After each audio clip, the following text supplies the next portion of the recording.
Welcome to Discovering True Health, where our goal is to provide you with cutting-edge health information through research, interviews with experts, and personal journeys to true health. Our message is a message of hope and healing, and our mission is to bring you on a journey to discovering true health, to not only find wellness, but to thrive.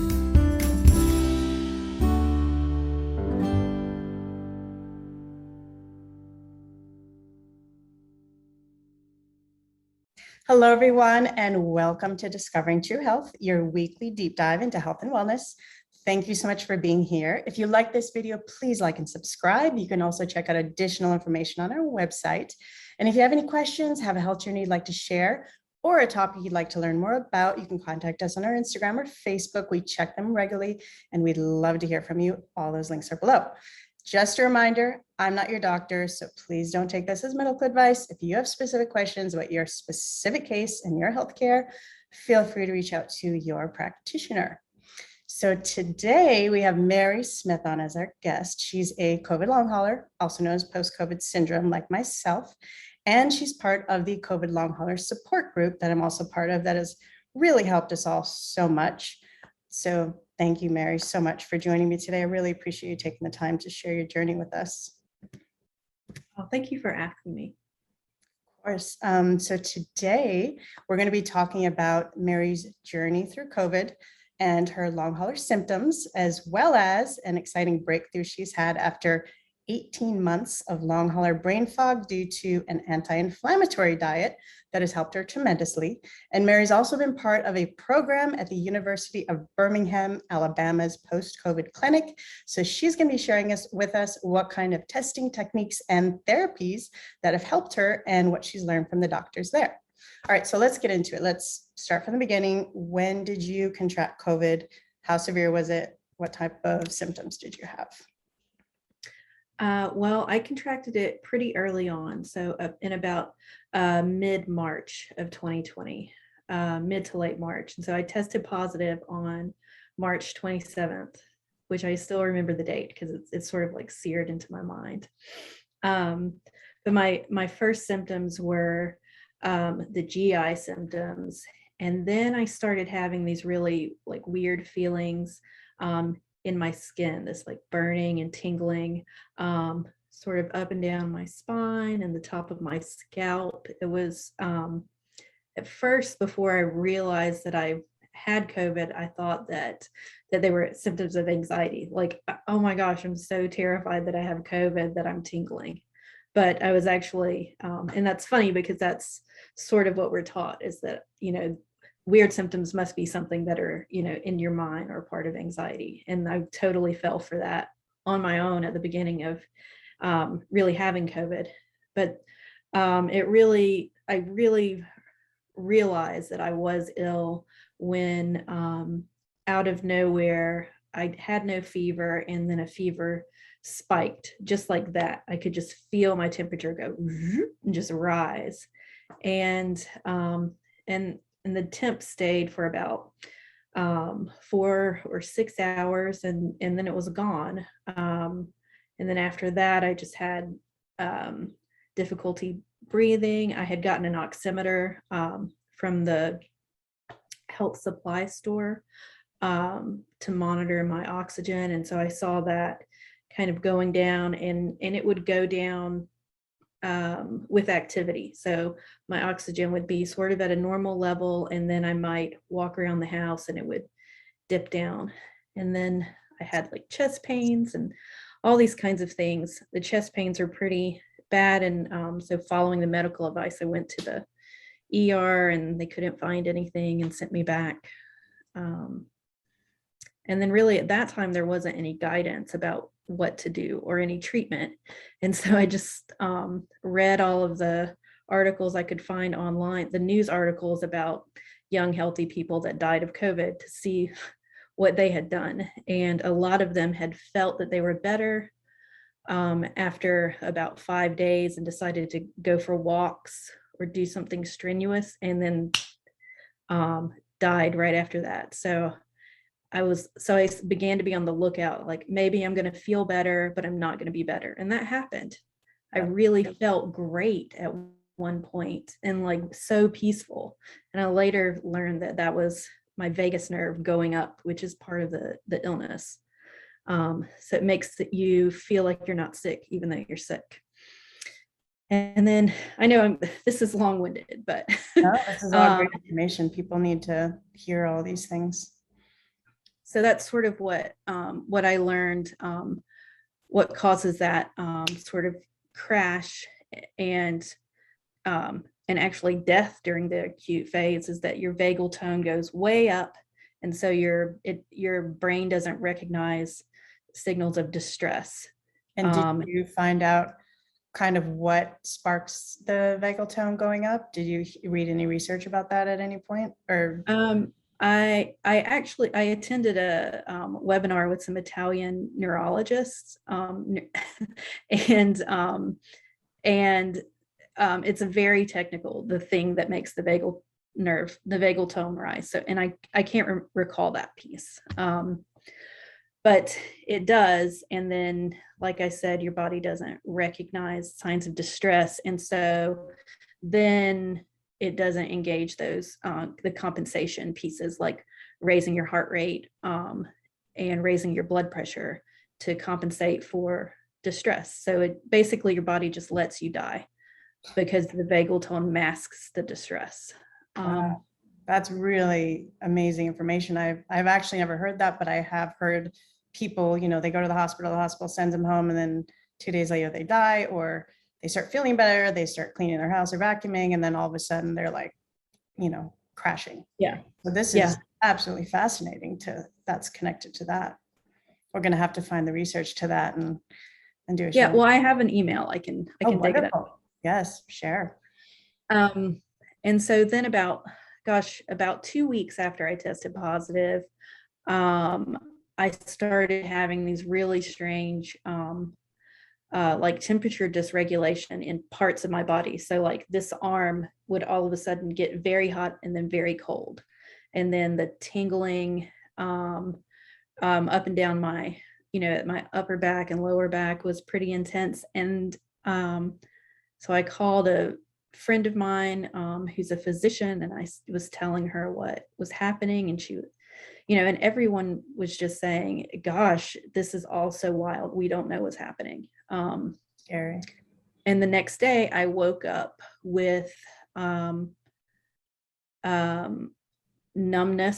on my left side.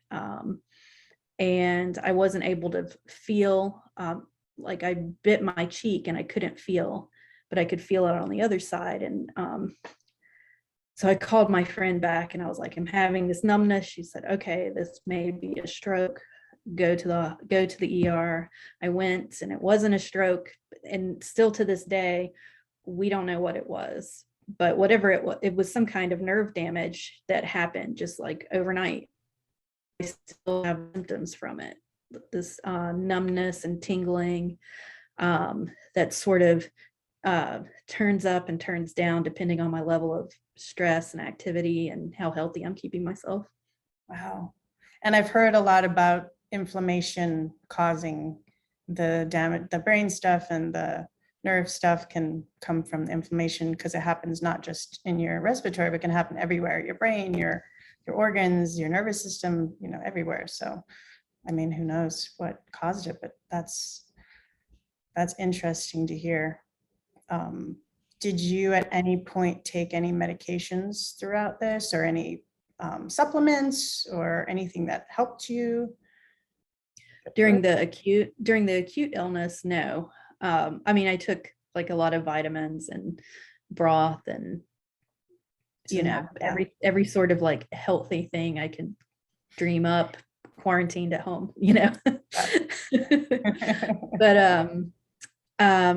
but since then, I mean, it took it took until like February of the following year to find a medical team that was looking at my set of symptoms, which were the brain fog, fatigue, and this tingling and numbness all over my body. Who it took almost a year to find a medical team that were looking at that as seriously in the context of like a post-COVID situation. Yeah. And Yeah, it took a while so, for them to acknowledge it and figure it out, and they're still figuring it out. But that's amazing you found that. So how many days were you ill? And then how many days were you at your worst, would you say? I was probably, that is hard to remember. Because the whole thing from, starting with the GI through sort of being overcome with that, what we now know is like a post-viral nerve damage situation, probably took like 3 weeks for all of that to happen. And it was right, because before this happened, I worked in I taught behavioral sciences in a medical residency, and I remember one of the physicians saying, quizzing the residents, what's the average time of infection to hospitalization? And it was X amount of days. And then what's the average time of infection to death? And, just matter of fact like that. And it was X amount of days. And it was, that amount of days was when the neurological complications happened. And so I'm both, at the time, I don't know what's happening. And I'm like, is this it? Is this me dying? Wow. Yeah. So Some it's profound life-changing moments. Scary. Yeah. And then, so you were sick for, pretty ill for a good chunk of time. And then you kind of transitioned to the next phase of not being sick, but then continuing with the long hauler symptoms that have continued to present day. So just talk us through your journey and your symptoms. I know it's a progression from my experience as well. So just fill us in on the symptoms and your experience of long hauler, and then we'll get into the amazing programs that you're part of that have helped you so much. So the long haul piece, really, the major things have been just this profound fatigue, and then the profound brain fog. So just feeling like, you don't know what's going on and it's hard to figure things out, and you don't know what you're doing half the time. Literally, why did I come in here? Oh, I'm cooking that. It really feels like you're in a haze, and it feels like your body is just weighted down. And at the same time, in my background, you don't stay down. You get up and you go. When we were kids, mom was like, is it bleeding? Is it broken? No, get up and go. There isn't really any room for this sort of ambiguous, feeling cruddy. You must be, and inside I was like, am I just like being lazy? Do I not want to go back to, having all of, just not even believing my own experience to some degree. Although, I knew that it was like life was harder, but at the same time, it took me a while to accept that I was really having like that hard of a time. So, and I feel like that's where our support group really comes in for me, at least, because I would go on there all the time because I was experiencing the same thing. Like, I'm a mentally, emotionally strong human being. Like, this is how am I not functioning? How am I having panic attacks? That's not me. But then I would go on and read people's story. Oh, they're having the same thing. And then you realize that across the board, so many people are having these things, Yeah. And one of the things that so I thought I was having all of these like memory problems. So I'm in graduate school, so I would read something and then turn to take a note about it and forget what I had read just like that. I mean, it was that profound. Like I couldn't remember the sentence I just read in the time it took to turn to my paper. And and word finding, getting lost in what you're trying to talk about, just all of these really cognitive functions. And my job is really brain based, so it wasn't just a oh goodness, I'm a little slower now. It was, I mean, this was a threat to like my livelihood, and really my identity. Like who do I think I am in this world? And Well, thankfully you're an educated, intelligent woman, so this is just hitting you at your core of your being. Yeah, and gratefully, through the process, I've been able to sort of let go of some of those things that are sort of ego related ways of seeing myself. And I am healing. So and I think a lot of us are healing. It's just taking it a lot longer than we ever knew healing could take. Yes, absolutely. It's a really long time to feel not well and to have all these lingering things. It's hard and every part of us, especially mentally, emotionally. So you've gone through all this, you're still experiencing it, but you're also part of a program that is currently in beta. You were telling me at the University of Birmingham, Alabama's post-COVID clinic. And this program's intent is to pinpoint rehab techniques for COVID long haulers, which I think is so exciting. So tell us about the cognitive testing you had done there, how it's helped you pinpoint your brain fog and fatigue that you were just telling us about.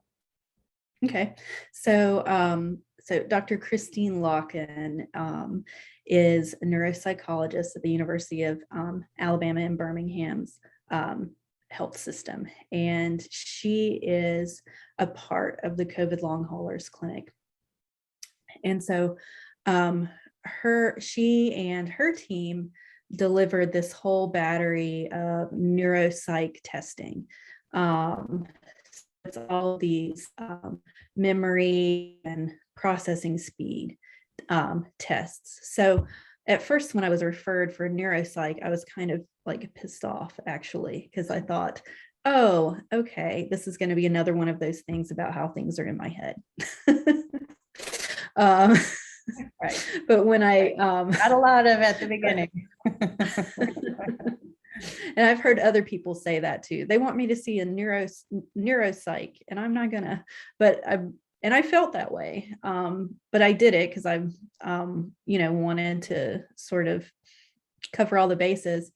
And I'm so glad I did, because that was the beginning of finding answers. So they delivered some cognitive testing, a huge battery of cognitive tests, and including tests that are typically directed at patients who have MS, chronic fatigue syndrome, etc.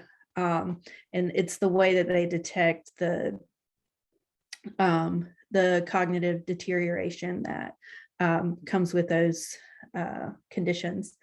And so through that battery, they found that largely what I was experiencing is cognitive slowing.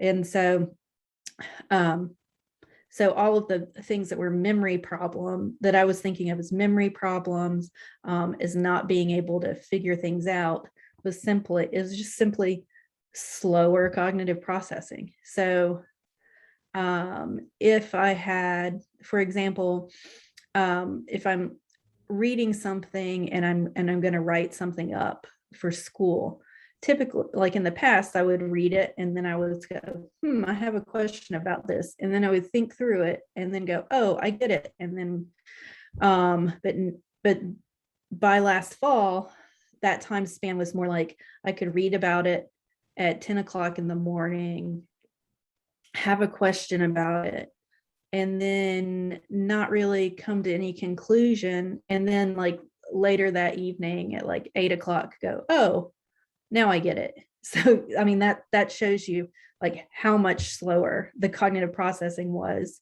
than what I was used to. Wow. And so I was reading that as I don't understand or I forgot, but it Right. was really that processing speed did not have time to, like, the arc of my cognitive Fire. processing was so much slower. It's really it's really interesting to sort of figure out how your own brain is working from the inside. Thank goodness we have helpers on the outside too. Right. I can try to understand it. And did they, so they kind of figured this out through the testing, and then you also, are you doing any sort of work with them to help correct that? Have they given you any idea of if there's going to be improvement or anything can be done for that? I know you also have a diet that's really helped you a lot. We can talk about that too. But as far as just the program you're in, have they given you any information? Yes. So so I was in a beta patient education program that basically helps you understand what brain fog is, and excuse me, and to understand the fact that the physical fatigue is also a function of that of the same thing, of that slow cognitive processing, that it's just taking so much more energy to run things, basically. Wow. So even the subconscious running of the body is slowed, and that's kind of showing, or you're processing that as fatigue. Interesting. Yes.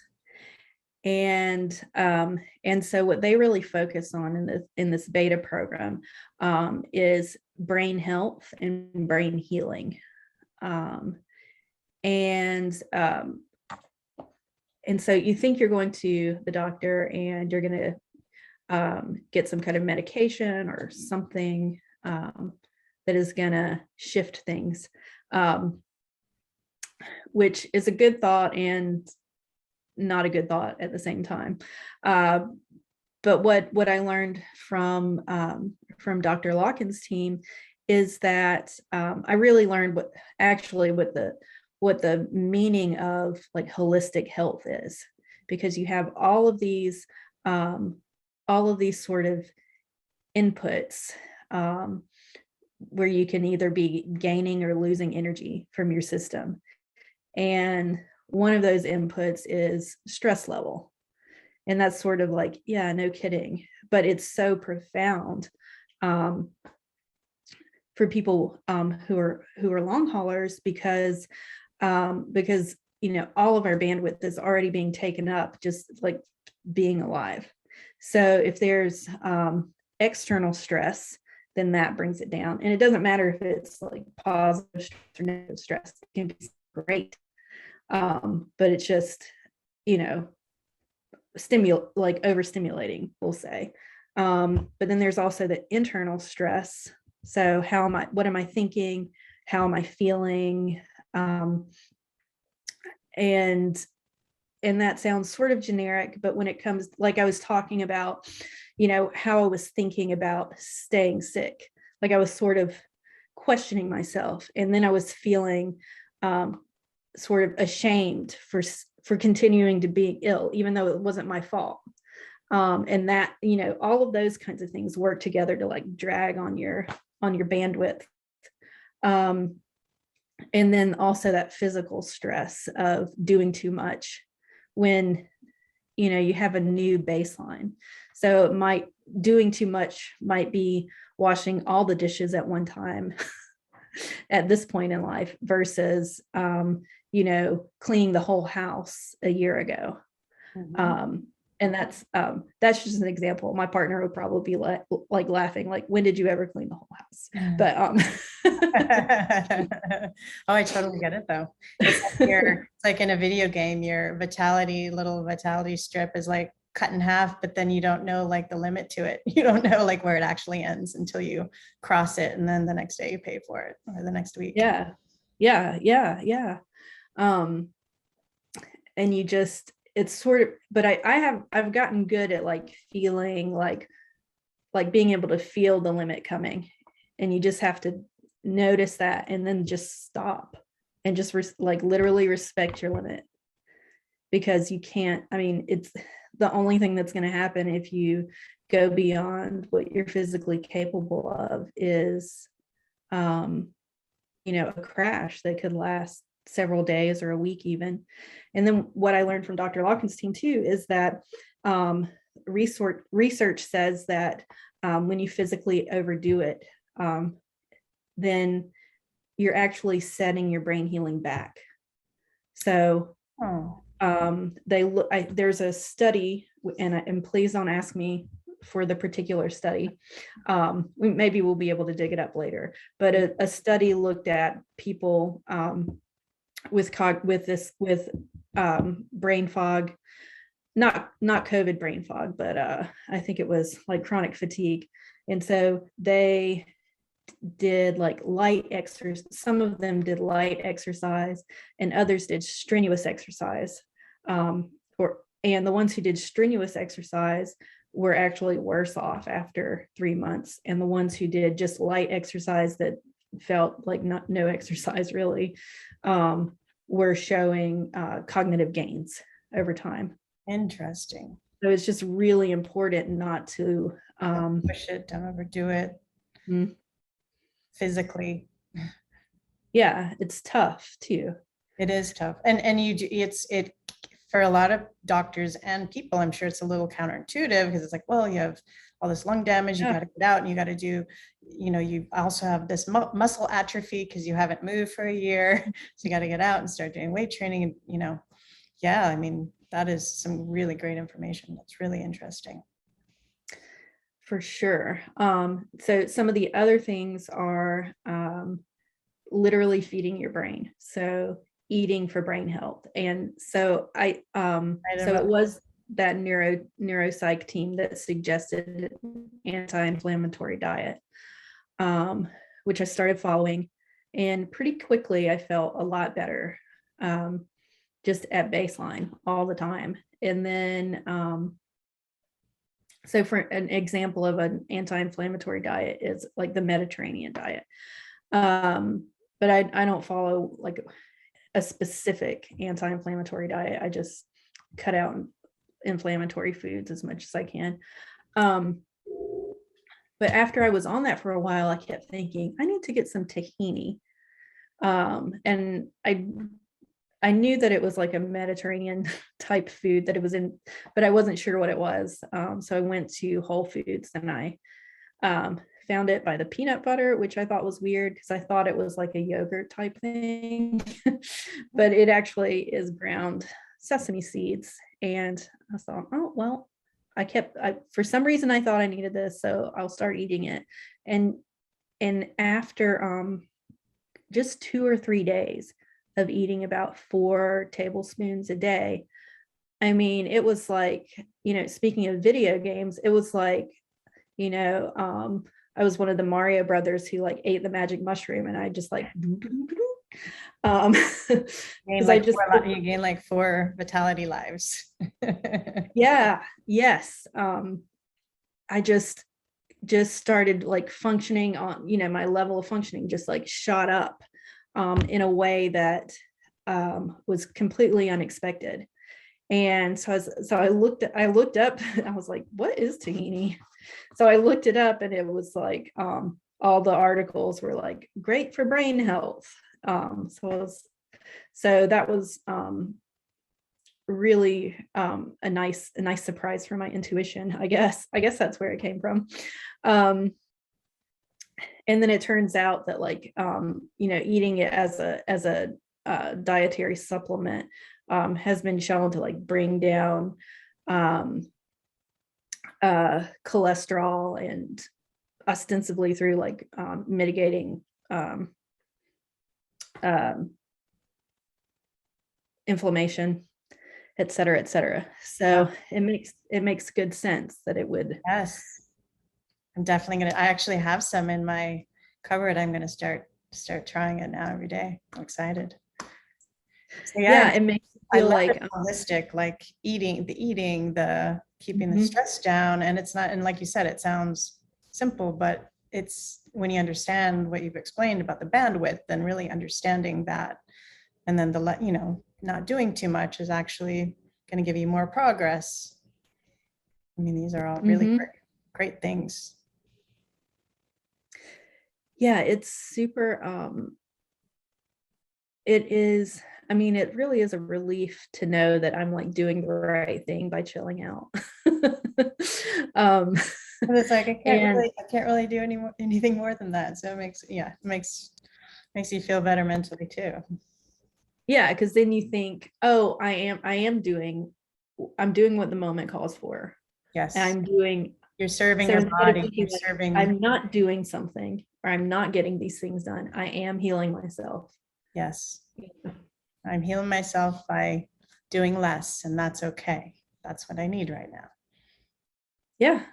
Yeah. And that's just so like completely against the grain in terms of our society and our culture. We just don't, it's like un-American to rest this much. Yeah. It's definitely a humbling, ego checking, structuring your outlook on everything experience, for sure. Yes, for sure. And then, okay, and then the other tips that they gave me were, so that was for feeding and resting and sort of like bringing down the stress, but also brains benefit from learning new skills.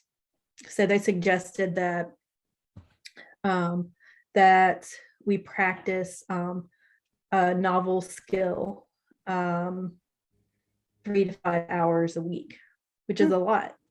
I haven't gotten to that yet. That's an aspiration. So that you can do that through like learning a new instrument, learning a new language, or a craft. Start getting the neuro pathways to start rebuilding. Yeah, yeah. So I'm not sure what my novel skill is going to be yet. I think I might try to learn to play the guitar, but I haven't yet. So I don't know if that's the one. And then practicing memory skills training 5 days out of the week for 15 to 30 minutes per day, which is also a lot. And I have not really gotten beyond doing the New York Times mini crossword. That's not even really a memory skills training, but something. Have you ever heard of luminosity? It's an oh yeah. I used to do that every day, and they have these little, you do it for a certain amount of times and play all these games. Now you're making me think I need to start doing that again. And that made me remember they suggested that one, and also they suggested an app called Brain HQ. Okay, I'll check that out. But one of the sort of incentives for like participating in the pilot patient education program was early access to this neuroscience app called Genius Gems. So, and that is, so I actually just used that for the first time today, and it pairs light aerobic exercise with cognitive training. And so I did a program today that's specifically geared toward healing brains from brain fog. And so it was pretty amazing. So I just went for a walk, and I had the app open, and then it gives you certain cognitive activities to do, and you have to sort of identify certain patterns and things like that, and tap a certain amount of times on the phone, sustaining your attention while you're it's just listening. and walking. Right. And I did that for 25 minutes and I could literally like feel my brain trying. Like it was actually working me pretty hard. So people can look at geniusgems.com, but it's not, the app is still in beta. Okay. So it should be coming out. That makes so much sense when you had talked about this bandwidth where you have your brain's running your physical and then your mental, and they're both slower. And then this is kind of getting them to function together and rebuild that functionality of try to get it back to where it used to be, I guess. Yeah. Yeah. And they, and it's based on all of this research that says that, that pairing aerobic activity with the cognitive training, like really levels up the impact. So it's already research based. So this is just sort of pulling the program together. Have they given you an idea when it's going to be available to all of us? Have you heard any info? I don't know, but that's something I can ask and let you know. Please do. Because I was thinking about, I don't want to, because I was thinking about the way it feels to know that people have access to certain services that you don't have access to. It's kind of, it can be demoralizing. So hopefully I can come back with an answer that says that it won't be too long, because the app is the flow of the app is pretty good. So I imagine it couldn't be too long until I'm sure they got to do the trials and work out the kinks and make sure it's all functioning and make sure it's user friendly, and then they'll get it out to the rest of us. That is absolutely fascinating and exciting. Yeah, and it has other modules too around like PTSD and anxiety, and which I think will be very useful, because a lot of people do have, if they didn't have PTSD already, like have developed it from the experience of being so ill. Yeah, the lungs shutting down. That's where I got my mind. So that sounds like, and I guess in the meantime, we can all use the other ones that are out there, Luminosity and the other one you mentioned, and then we'll just wait for this one to come out. Right. And then also, but you're reminding me that one of the things I skipped over in the stress, when I was talking about dealing with stress, is, going ahead and like one of the most helpful things for me in terms of stress was doing cognitive behavioral therapist with a really good therapist, who was able to walk me through, like I mentioned, I was feeling really ashamed a lot of the time. And I was spending most of the time feeling like that at some level. And so she was able to do exposure therapy with me, so that that shame just sort of like burst and went away. It's gone. And so you carry something for so long and you're like, oh, this is just how things are. And then it's just amazing to realize that you can work with a skilled therapist who can help you shift out of these emotion states. Like that, like you can just let it go. Yeah. And that's exactly what they are. They're emotion states. They're not who you are. They're not the way it is. There's something you can actually change. Yeah. Yeah. And so, and since I shouted out to Dr. Locken a lot, I'll shout out to Dr. Luciana Payne, who's a psychologist in Boston, who helped me a lot. Wonderful. So what's really cool is that with all of this Zooming that we're doing, we have a lot more access to people around the country. Yes, that's one great thing. Oh, I'm going to check her out for sure. Yeah, that's the emotional part is a big thing, and it makes sense because, once you let that go, I'm sure that freed up more energy in your body and mind that you could utilize for your life. Yeah. And then you don't unlearn like the skills of how you shifted that state. So you can keep doing that in life. And then a lot of that has to do with different kinds of mindfulness training and mindfulness practice too. Those skills are like super, super powerful in terms of just helping yourself shift out of the kind of suffering that really drags you down. Absolutely. That's helped me too. Just like self-talk, talking yourself through things. When I was having my PSD panic attacks, I would start, which were pretty mind-blowing for me. Like I said, I've never experienced anxiety before, anything like that.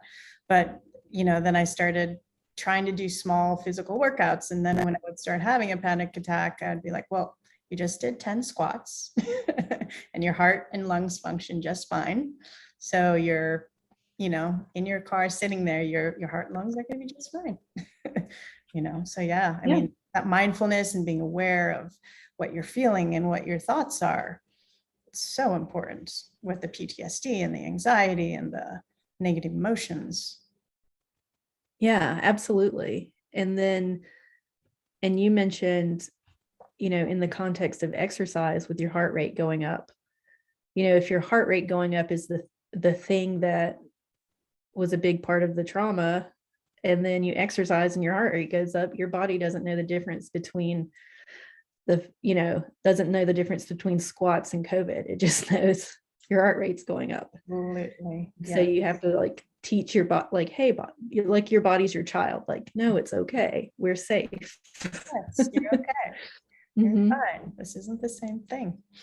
Thank you so much. This has been so fascinating. Do you have any final words to say for all the COVID long haulers out there that are listening? Oh, gosh. Well, for one thing, I need to thank everybody. I didn't even know there was such a thing as post-COVID clinics until I saw people talking about it in our group. And then I Googled it and found one semi near me. The one I go to is 4 hours away. So it's still a pretty good ways to get there. But in terms of getting to a place of wellness, I would just say, listen to yourself. Listen to yourself. And sort of learn the difference between the negativity that we sort of soak up through life and the part of yourself that knows where to turn next. Because there isn't one answer. It's all an unfolding. And you really go and you find this one thing and you sort of soak up the value from it. And from there, you have this larger capacity and you can go to the next little thing. And it's really finding it piece by piece and learning to say, okay, I can't see what's going to happen next, but something's going to happen next. Something will. Yes. There's hope. End it with hope. And yes, absolutely. Your own inner authority in where we are right now with all of this is so important. Like you said, I love that. And please send me the links to those doctors. Or I'll find them. We'll post those below so everybody can check those out for themselves. But really, thank you so much for sharing your story with us. I learned so much from this conversation. It's been absolutely amazing. And all of us long haulers really appreciate your knowledge and for really being one of the pioneers and being one of the first ones and with all of us and striving to find a way to heal and being so mindful about it. Your knowledge really helps all of us collectively. So thank you so much. Thank you. I really appreciate the opportunity to be here with you because it just makes such a difference to be able to connect and I know that and you know that I know. And that's the way that it is in our group a lot of the time. And a group that I lean on daily. And so I just appreciate everyone just continuing to come together and continuing to search and continuing to support each other. And I did mention something earlier off camera to me about, I don't remember how you put it, but it was about learning from those that are going through it is pretty important right now. Yeah, absolutely. The way that, that's the way that the medical professionals are learning from it now, from those of us who are going through it and describing our experience, and not giving up. If you've got a dud doctor who's not listening, you don't have to continue trying to convince that person. You can go to someone else and continue to describe your experience, because you know what it is. And one day, someone, you're gonna find a professional who recognizes, that authority that you have of your own experience, and that's when you'll start to get somewhere. And it's because of that they're learning too. Yes. Yes. Well, thank you so much again. And guys, if you like this video, please like and share it with others. This information could really help someone you may know. And please stay tuned for the next episode of Discovering True Health.